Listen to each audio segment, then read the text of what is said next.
যে আমাদের 17,000 শিক্ষার্থীর জন্য মাত্র একটি অ্যাম্বুলেন্স, এবং এই অ্যাম্বুলেন্সটা অনেক পুরনো একটা গাড়িকে মডিফাই করে তৈরি করা হয়েছিল, যার কারণে এটা প্রায় নষ্ট থাকতো, বা এটার যে ইঞ্জিন ক্যাপাসিটি এটা খুব দূরত্বের রাস্তা অতিক্রম করতে পারতো না। তো সব মিলে আমরা এই সমস্যাগুলো সমাধান করার জন্য আমরা যশোর পক্ষ থেকে কিছুটা চেষ্টা করেছি, আমরা প্রশাসনেরও অনেক জায়গায় সহযোগিতা চেয়েছি। তো প্রথম যে বিষয়টা হলো, আমরা সর্বপ্রথম চেষ্টা করেছি যে শিক্ষার্থীদের জন্য যে কিভাবে একটা অ্যাম্বুলেন্স বৃদ্ধি করা যায়। এই জায়গা থেকে আমরা একটা আধুনিক মানের একটা বড় একটা অ্যাম্বুলেন্স আমরা নিয়ে এসেছি। আপনারা দেখেছেন এখানে আধুনিক কিছুটা সুযোগ সুবিধা হলে আমরা যুক্ত করার চেষ্টা করেছি, বিশেষ করে এখানে যাতে রোগীর পাশাপাশি অনেক সময় দেখা যাচ্ছে শিক্ষার্থীদের সাথে আরও 4-5 জন ফ্রেন্ড সার্কেল যায় হসপিটালে, তো একটু বড় একটা গাড়ির দরকার হয়। তো আমরা একটু মোটামুটি বড় গাড়ি নিয়েছি, যাতে করে একজন ভাই বা বোন অসুস্থ হলে তার সাথে যাতে বেশ কয়েকজন তাকে নিয়ে হসপিটালে যেতে পারে, বা বাড়ি যাওয়া লাগলে এখানে যেতে পারে। তাছাড়া আমরা এখানে নতুন যে অক্সিজেনের বোতল যুক্ত করা হয়েছে, এবং মোটামুটি যে সুযোগ সুবিধাগুলো দরকার আমরা চেষ্টা করেছি। তারপরে একটা হচ্ছে আসলে মেডিকেল সেন্টারটার যে বিষয় আর কি। মেডিকেল সেন্টার আসলে প্রশাসনের সহযোগিতা ছাড়া পুরোপুরিভাবে একটা মেডিকেল সেন্টার ডেভেলপ করা আমাদের জন্য কঠিন। এক্ষেত্রে আমরা প্রশাসনের কাছে অনেক সহযোগিতা চেয়েছি। প্রথম বিষয় হচ্ছে রুমের বিষয়টা প্রথমে সংকট ছিল। তো আমাদেরকে একটা স্পেস দিয়েছে তারা, এখানে আমরা মোটামুটি 9টি মেশিন আমরা স্থাপন করেছি, যেগুলো দিয়ে পরীক্ষা করা হবে, এবং একটি রেফ্রিজারেটর।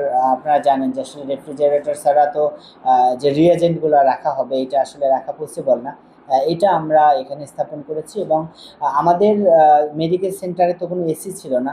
তো এখানে আমাদের যে মেশিন, রিয়েজেন্ট, তারপর বিভিন্ন যে ওষুধপাতি, এগুলো যদি রাখা হয় তো দেখা যাচ্ছে যে এয়ার কন্ডিশনার ছাড়া এটা ভালো রাখাটা কঠিন। এজন্য আমাদের ওই রুমটা 3টা এয়ার কন্ডিশন আমরা স্থাপন করেছি।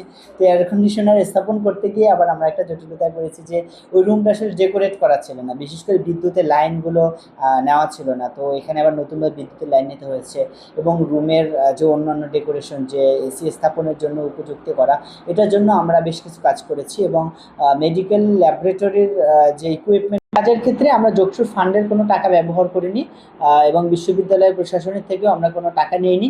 তবে হচ্ছে আমাদের উপাচার্য মহোদয় যে বিষয়টি আমাদেরকে বলেছেন যে চক্ষু সেবা এবং ডেন্টাল সেবার বিষয়টি, এইটা বিশ্ববিদ্যালয় প্রশাসন তাদের টাকায় ব্যবস্থা করবেন, ওইটা এখনও নিশ্চিত হয়নি। তবে অতি দ্রুত সময়ের ভিতরে হয়তো এই 2টা সেবা চালু হবে। এবং হচ্ছে আমরা তো আসলে 2 মাসের জন্য সাপোর্ট দিচ্ছি ল্যাবটা পরিচালনার ক্ষেত্রে আর কি। তো এই 2 মাসের পরে তো ল্যাবটা চালাতে হবে, তখন যে নতুন নিয়োগ হচ্ছে, যে 5 জন আপনাদেরকে আমরা জানালাম, যে আজকেই আমরা জানতে পেরেছি।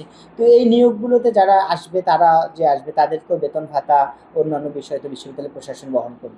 যশোর নির্বাচনের আগে এবং পরে শিক্ষার্থীদের আমাদের প্রতি একটা প্রত্যাশা ছিল, যারা যশোরে নির্বাচিত হবেন তারা জগন্নাথ বিশ্ববিদ্যালয়ের নাপা সেন্টার খ্যাত যে মেডিকেল সেন্টার রয়েছে, সেই মেডিকেল সেন্টারকে আধুনিকায়ন করে একটি সত্যিকার অর্থে পূর্ণাঙ্গরূপে একটি মেডিকেল সেন্টারে রূপান্তরিত করবেন।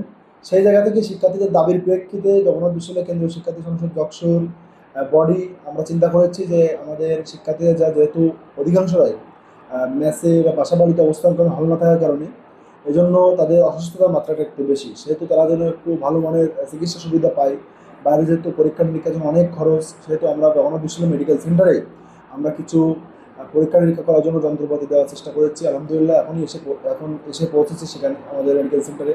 পাশাপাশি আমরা জগন্নাথ বিশ্ববিদ্যালয় মেডিকেল সেন্টারে আমরা একটি অ্যাম্বুলেন্স সরবরাহ করেছি, তার কার্যক্রম শুরু হবে আনুষ্ঠানিকভাবে উদ্বোধনের পর থেকে।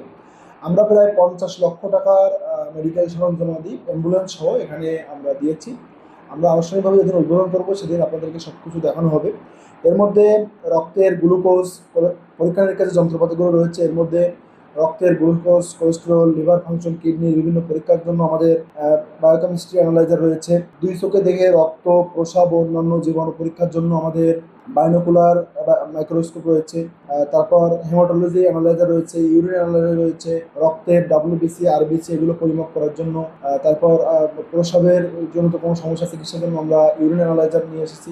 পাশাপাশি আরও প্রায় 12-13টা ইকুইপমেন্ট এখানে এসে পৌঁছেছে। আমরা আশা রাখি শিক্ষার্থীদের যে একটা ব্যয়বহুল খরচ অন্যান্য হাসপাতালে পরীক্ষা নিরীক্ষার জন্য হতো টেস্ট করার জন্য, আমরা অনেকাংশে এটা এক প্রকার ফ্রি এখানে চিকিৎসা হবে। আমরা জগন্নাথ বিশ্ববিদ্যালয়ের কেন্দ্রীয় শিক্ষার্থী সংসদ যশোর পক্ষ থেকে একটা পূর্ণাঙ্গরূপে মেডিকেল সেন্টার উপহার দেওয়ার জন্য শিক্ষার্থীদের প্রতি আমরা আন্তরিক রয়েছি। আমরা প্রত্যাশা করি, যেহেতু আমাদের এই টেস্টগুলো করার জন্য আমাদের মেডিকেল অ্যাসিস্ট্যান্ট নেই, আমরা চাই জগন্নাথ বিশ্ববিদ্যালয়ের প্রশাসন অতি দ্রুত সময়ের মধ্যে আমাদের কে মেডিকেল অ্যাসিস্ট্যান্ট মেডিকেল সেন্টারে সরবরাহ করবেন। এবং আমাদের মাননীয় ফজল স্যারের সাথে কথা হয়েছে, তিনি আন্তরিক রয়েছেন। আমরা বিশ্বাস রাখি দ্রুততম সময়ের মধ্যে, আমরা যেহেতু আগামী সপ্তাহেই আমাদের মেডিকেল সেন্টার উদ্বোধন করছি, দ্রুত সময়ের মধ্যেই আমাদের মাননীয় ফজল স্যার বিষয়টি অবগত রয়েছেন। তিনি মেডিকেল অ্যাসিস্ট্যান্ট নিয়োগ দিয়ে শিক্ষার্থীদের যে পূর্ণাঙ্গ চিকিৎসা সুবিধা, এই চিকিৎসা সুবিধা নিশ্চিত করবেন।